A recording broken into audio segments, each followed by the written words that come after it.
Hello दोस्तों, स्वागत है आप सभी का। अभी तक हम लोगों ने बहुत सारी कुंडलियों को देख लिया। आज हम थोड़ा सा कुछ नई चीजों को सीखते हैं। ये थॉट प्रोसेस क्यों आया? क्योंकि रावण संहिता में एक बात लिखी हुई थी कि कुंडली से ज्यादा महत्वपूर्ण होता है पंचांग।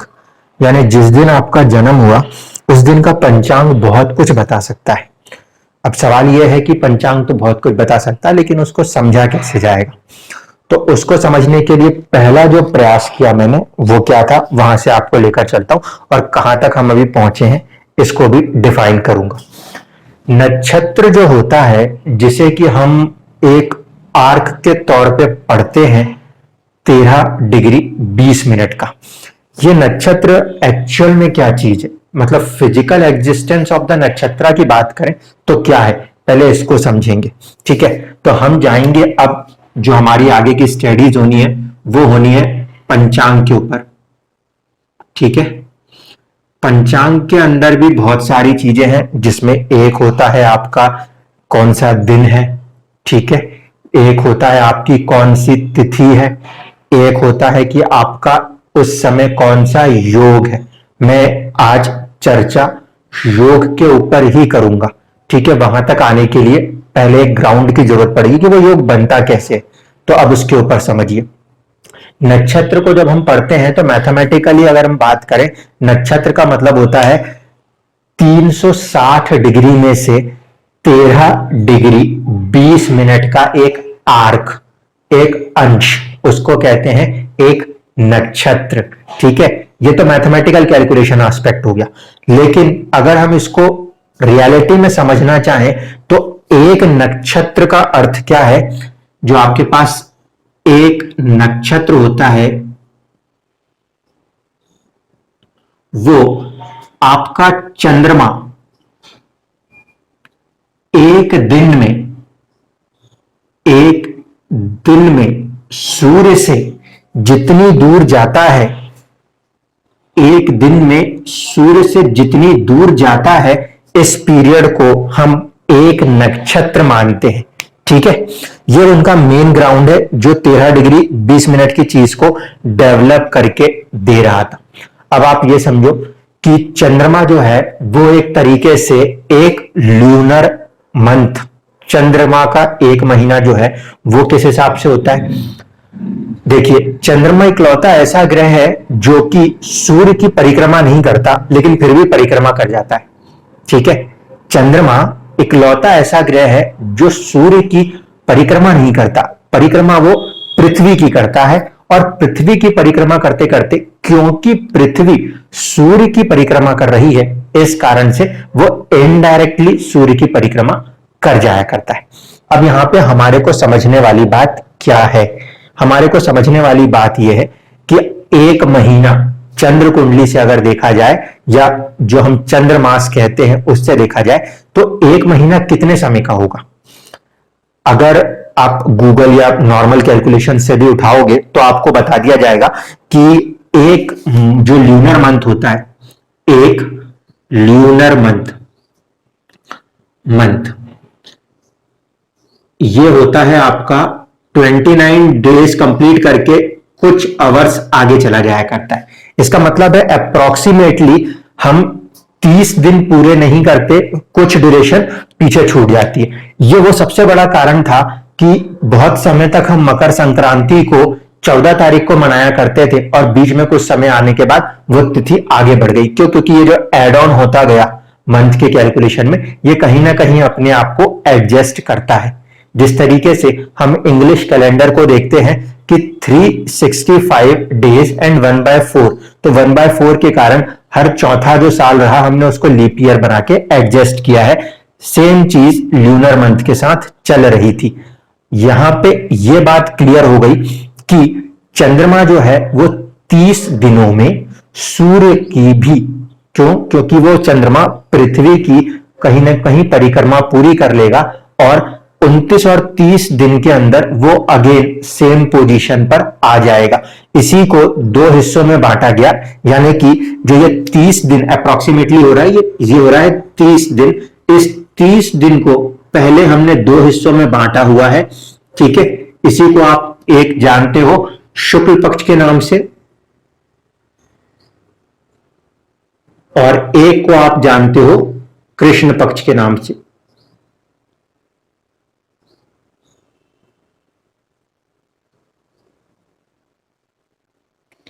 कृष्ण पक्ष के नाम से, ठीक है। तो ये कृष्ण पक्ष और शुक्ल पक्ष क्या है?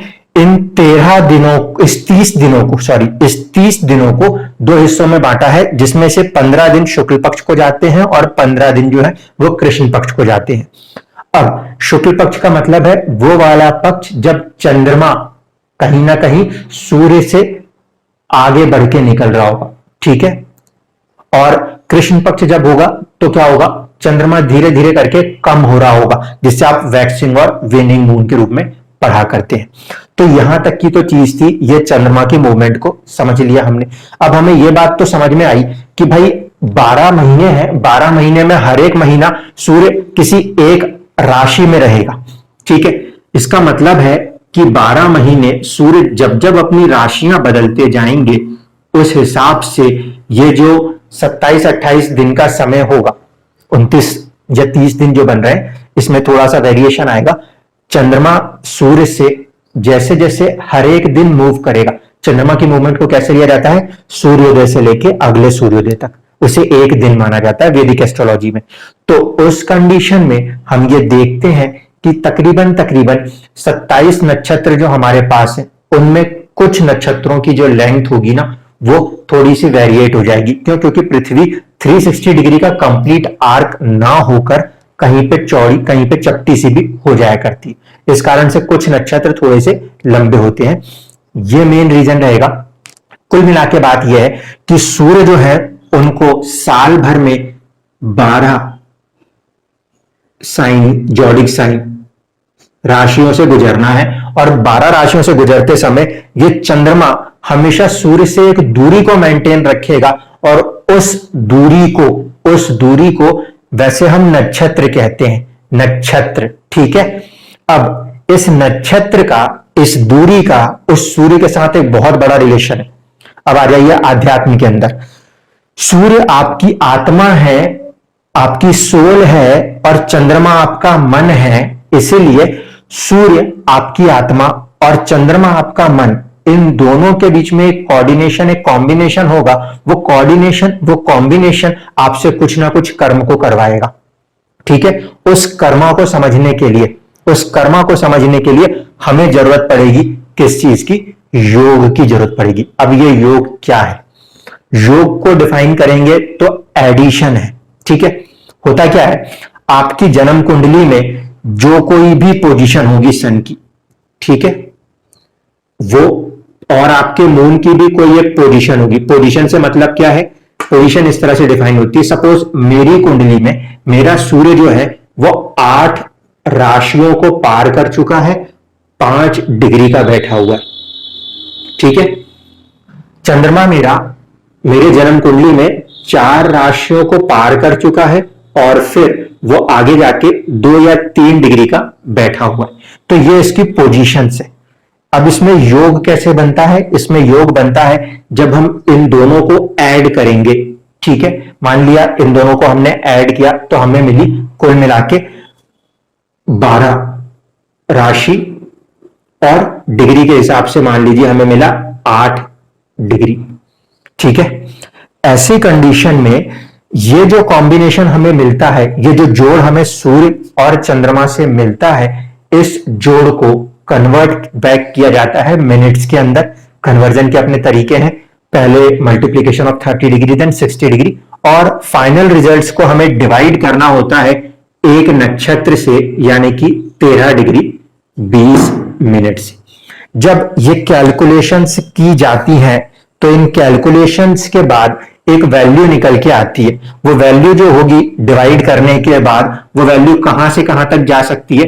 वो वैल्यू जा सकती है आपके 1 से लेकर 27 तक, 1 से लेकर 27 तक, ठीक है। और यही चीज जो है इसको हम योग के नाम से जानते हैं।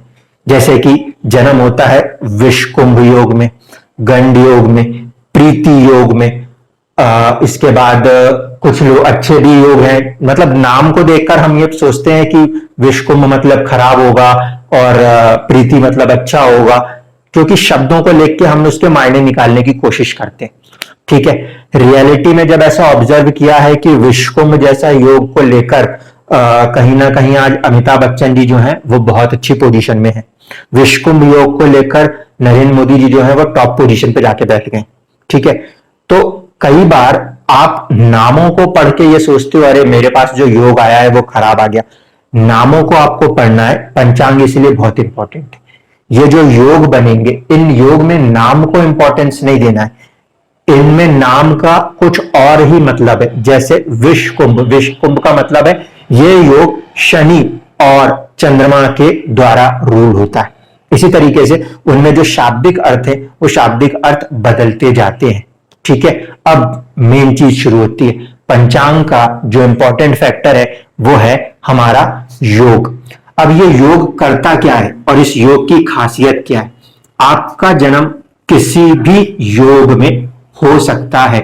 ठीक है, आज एक श्रोता ज्ञानेंद्र जी से बात हो रही थी, तब उन्होंने एक और बात बोली कि सर एक और चीज खोज लो कि एक होता है योगी और एक होता है अवयोगी। तो योगी प्लैनेट और अवयोगी प्लैनेट, इन दोनों को कौन बताएगा? उन दोनों को आपके जन्म के समय का योग बताएगा। ठीक है, मान लीजिए मेरी कुंडली में अगर मैं बात करूं, मेरा जन्म हुआ है वो हुआ है विष कुंभ योग में। ठीक है, अगर मेरा जन्म इस योग में हुआ है तो मेरे लिए योगिक प्लैनेट जो बनेगा, योगिक प्लैनेट जो बनेगा वो बनेगा शनि।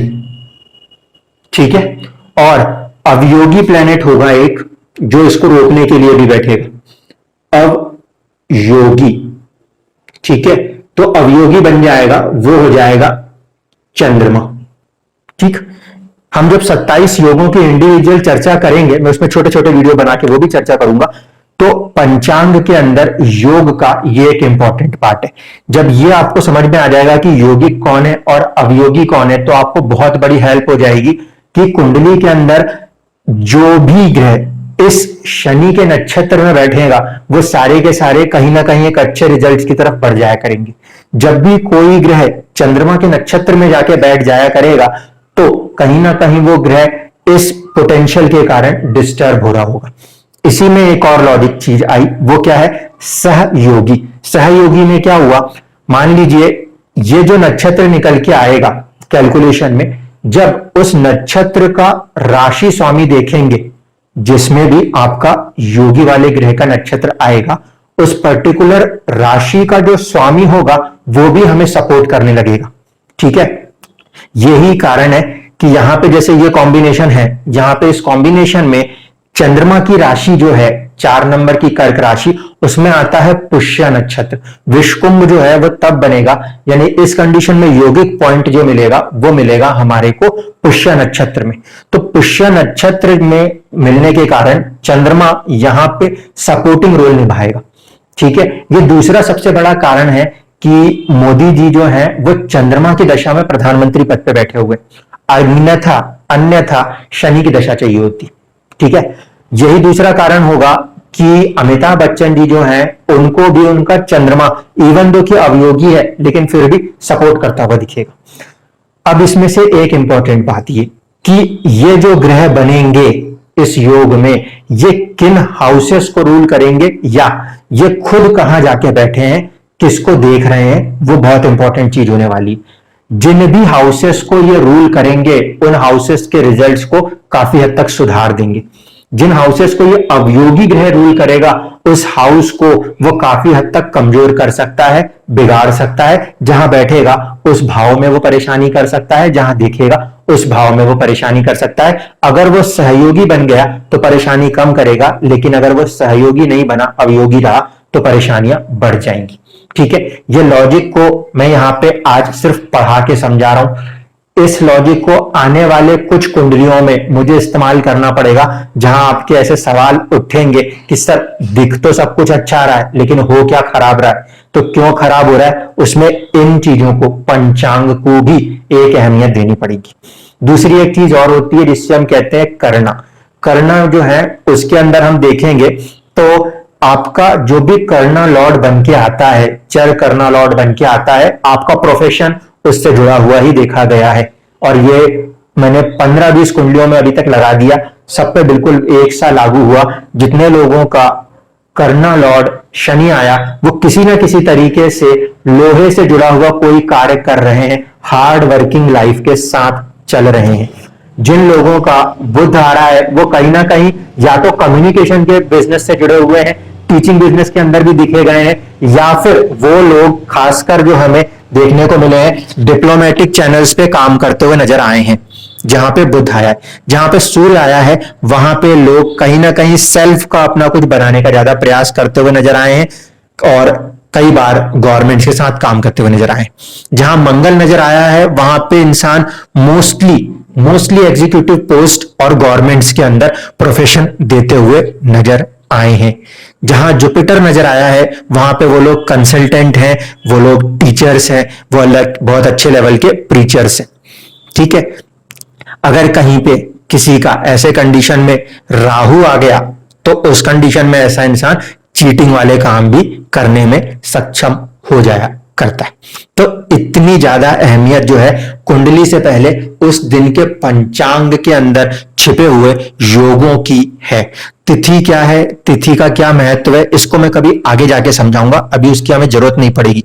आने वाले कुछ वीडियोस के अंदर मुझे इन चीजों की भी जरूरत पड़ेगी, इसीलिए मैं इस लॉजिक को आपको समझा रहा हूं कि पंचांग के अंदर एक होता है योग, और योग में उसका यौगिक पॉइंट और अवयौगिक पॉइंट को देखना है, साथ में सहयोगी पॉइंट को देखना है, जिससे कि कई बार रिजल्ट्स को आप आसानी से समझ सकेंगे। धन्यवाद।